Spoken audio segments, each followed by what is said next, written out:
Local news about local people. This is Newslink Indiana. Hello and thanks for joining us on NewslinkIndiana.com for this Wednesday, November 30th, 2005. I'm Abby Walton. During the holiday season, many charities are in need of financial aid. Newslink Indiana's Joshua Carver shows us how one local chapter serves up the community one cup at a time.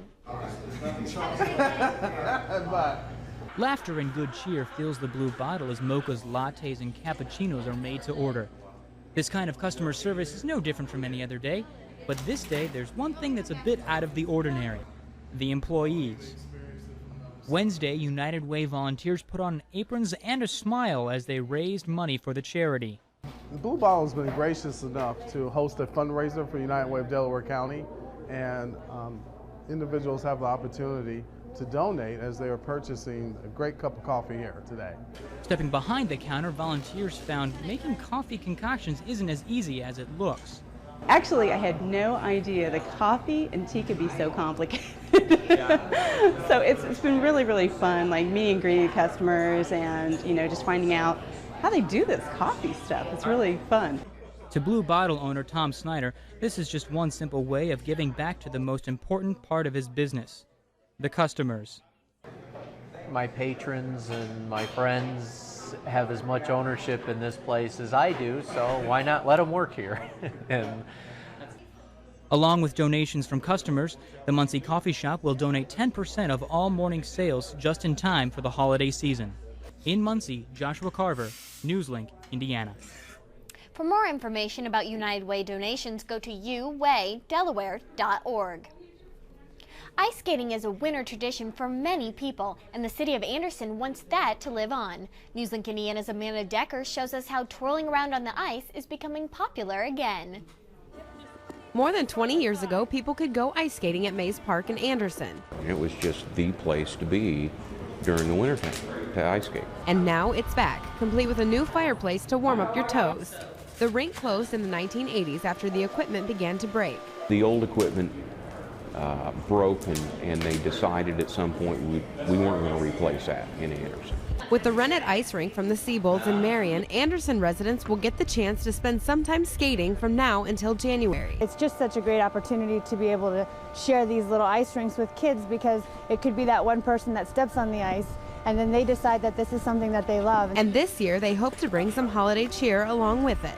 And even though there aren't many people here today, organizers were hoping the upcoming events will bring ice skating close to the people of Anderson. People of all ages are welcome, as well as the experienced and the first-timer.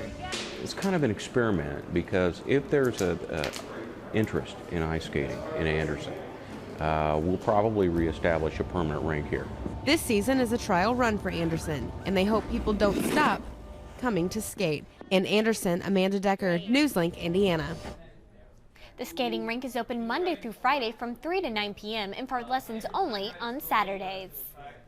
Most historic bridges have been around for years, but one in Yorktown has been there for less than a month. But it does have some history to it. This 90-foot bridge, built in 1926, spanned Indian Creek in Morgan County until 2004, but now it sits over Buck Creek. It was pieced together after parts were touched up and transported to Yorktown. The town has been revitalizing the downtown area and says it's glad to see the bridge in place.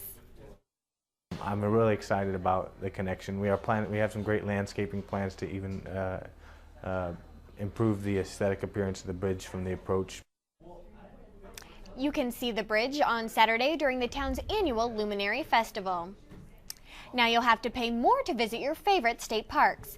Annual admission fees were raised to $36 a year, a $10 increase. Now to hike or bike, it'll cost you $4 Monday through Thursday and $5 Friday through Sunday. However, if you only want to swim, the fee is much less, only $2 a day. A 25-day swimming pass is now $30. Winterizing your car is a popular subject this time of year, but many simple things may get overlooked. It's important to check the antifreeze, tire pressure, windshield washer fluid, and even the air conditioning system. Although the air conditioner itself isn't used in the winter, the coolant system still runs to cool parts of the vehicle. When you run your defrosters, that air conditioning compressor kicks in to alleviate the moisture out of the system. So just because it's wintertime doesn't mean an air conditioning compressor doesn't come into play as well.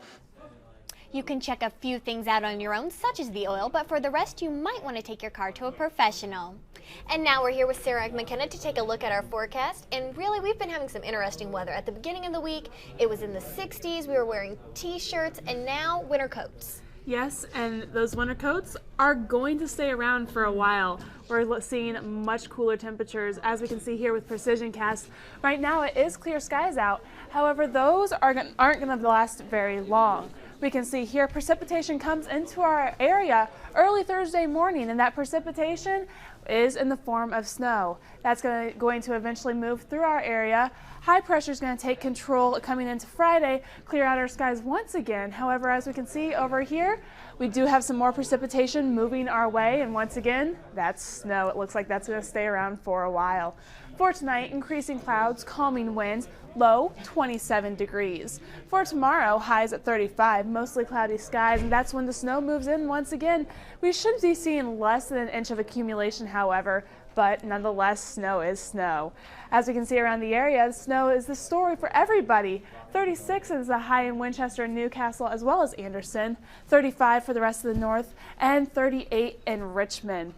As we can see here, our highs around the United States is also very chilly. 59 down in Dallas. The rest of the area, as we can see, is also very cool. 76 is our hot spot in Miami and 73 over in Phoenix. 5-day forecast is showing that there is snow expected in through the rest of the week. We're not going to really see much of a relief. However, there are going to be peaks of sun. Our highs are going to be in the 30s, lows in the 20s, so it's going to stay cold, and we're going to have to just learn to live with that snow. So it looks like the winter weather is here to stay for a while. It does appear this time. You know, we thought so earlier, but this time I think we're actually going to be stuck with it. Well, thanks, Sarah. How do you spell success? Newslink Indiana's Colleen Borman introduces you to a Spell Bowl team with lots of S-U-C-C-E-S-S. I felt like I wanted to sing "We Are the Champions."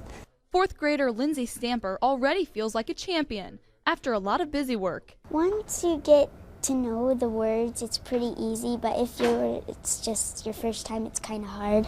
She helped Cowan Elementary School spell out a victory. Tuatara. T-U-A-T-A-R-A. At this year's State Spell Bowl Championship. These students have been practicing since August, learning more than 750 words. But winning a state spelling bowl isn't easy, especially when you have to spell words like especially. Or D-I-C-T-I-O-N-A-R-Y. Or C-H-L-O-R-O-P-H-Y-L-L. I left there that day just saying this is too much excitement for me. I mean, it was just kind of hard to believe. For Spell Bowl coach Laura May, it's hard to believe that after 8 years, first word is Canaanite. Her spellers took home the Golden Bee. The secret to her success is the amount of practice these students put in, since this is a team competition. They were just a really good group to work with, a lot of hard workers. And the youngest member of the team hopes to stay busy as a bee. I'm going to do it next year too. Spelling out yet another winning season. In Muncie, Colleen Borman, Newslink, Indiana. In a Spelling Bowl championship, the perfect score is 56. Cowan Elementary School scored a 54. And that is Newslink Indiana. Thank you for joining us. And as always, you can get local news 24 hours a day right here at newslinkindiana.com.